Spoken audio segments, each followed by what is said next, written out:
Lockdown से पहले गीता के घर का नजारा कुछ ऐसा था कि रोहन ऑफिस जाता था और शिविन स्कूल।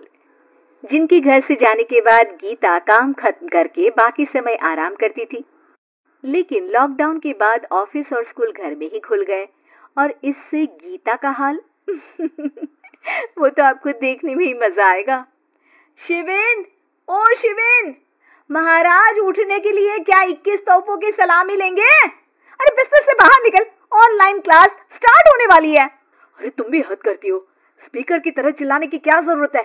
दिख नहीं रहा मेरी कॉन्फ्रेंस चल रही है। अब कैमरा और स्पीकर ऑन कर रहा हूं, मुझे कोई शोर नहीं चाहिए। इस पर जैसे ही रोहन लैपटॉप का कैमरा और स्पीकर ऑन करता है तभी कुकर की सीटी बजती है। करा लो अब इसे चुप। लॉकडाउन नहीं हुआ, मेरी मौत का फरमान जारी हो गया। दोनों बाप बेटे ने नाक में दम किया हुआ है। ऐसा बोलकर गीता वहां से शिविन के कमरे में पहुंच जाती है, जहां शिविन अभी भी सो रहा होता है। ओ आलसी, अब अगर 5 मिनट में नहीं उठाना तो आज तेरा गेम और यूट्यूब कैंसिल।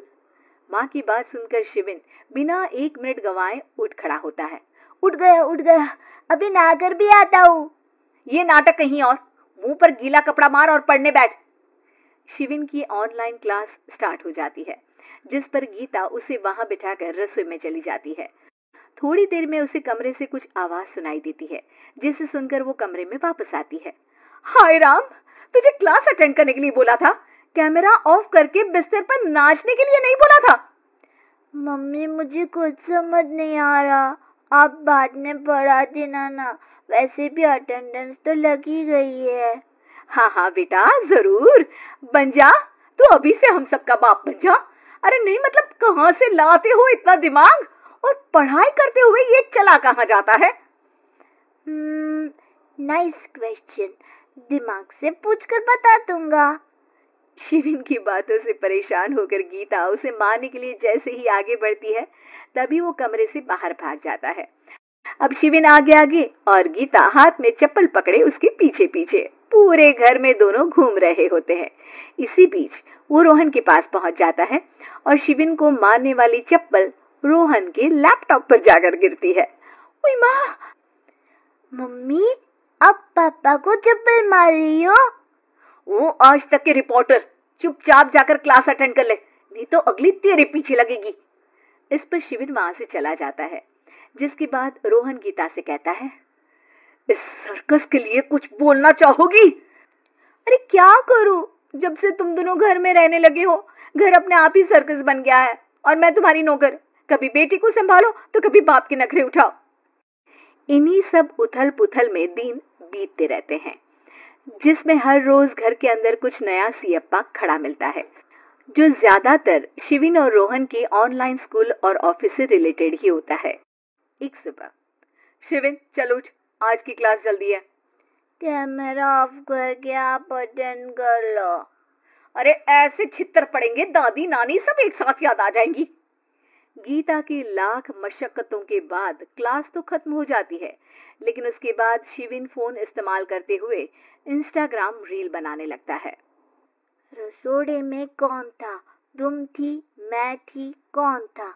कौन था? हाँ, मैं गरीब हूँ। अरे ओ गरीब के बेटे, आजा, मैं बनाती हूँ तुझे गरीब। मैं बताती हूँ रसोड़े में कौन था। पढ़ाई करने बोलो तो इनकी माँ मर जाती है, और ये पागलपंतियां जितनी मर्जी करा लो। गीता शिविन को डांट रही होती है, तभी रोहन बीच में बोल पड़ता है, अरे बच्चा ही तो है, इतना गुस्सा क्यों कर रही हो? बेटे का साथ देने की इसी एक कोशिश में अब शिविन के साथ साथ रोहन भी गीता के गुस्से की सूली पर चढ़ जाता है।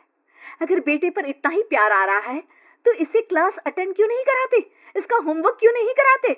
उस समय तो बहुत जल्दी मीटिंग आ जाती है, वो काम मैं करूं और यहाँ इस बेफिजूली की चीज में तरफदारी करके बन जाओ महान। हे भगवान, कोई तो इनके ऑफिस और स्कूल खुलवाओ, मैं इन्हें और घर में नहीं सह सकती। अरे कुछ और मांग लेती, क्योंकि तुम्हारी ये विश इस साल तो पूरी होने से रही, कोरोना। हाय नास बेटे ने जिंदगी ही बर्बाद कर दी। खाए कोई पचाए कोई, कल मुझे चुन चुन कर सबको मेरी बद्दुआ लगेगी। उन्होंने दुनिया का और इन बाप बेटे दोनों ने मेरा जीना मुश्किल कर दिया। गीता वहां से चली जाती है, जिसके बाद रोहन शिविन से कहता है, अरे तुम्हारी मम्मी इतनी भड़की हुई क्यों है? आपकी वजह से पूरा समय घर में रहते हो और उस पर कोई काम कराने की जगह बस ऑर्डर देते रहते हो। अच्छा बेटे, सारा इल्जाम मुझ पर? पूरा दिन तो वो तुम पर ही चिल्लाती है। हाँ, मतलब दोनों का 50-50 है, कुछ करना पड़ेगा। वो कहते ना, make the best out of worst. I have an idea. वैसे तुम्हारी माँ सही कहती है, बहुत जुबान चलाने लगे हो, कम बोला करो। अगली सुबह रोहन और शिवेन अपनी गलती को सुधारने के लिए गीता के उठने से पहले घर का आधा काम खत्म कर देते हैं, जिसे देखकर गीता खुश हो जाती है और फिर बाकी बचा काम वो तीनों मिलकर पूरा कर लेते हैं। जिसके बाद अब वो सब मिल बांट कर हर काम में एक दूसरे की मदद करते हुए लॉकडाउन का मजा लेने लगते हैं।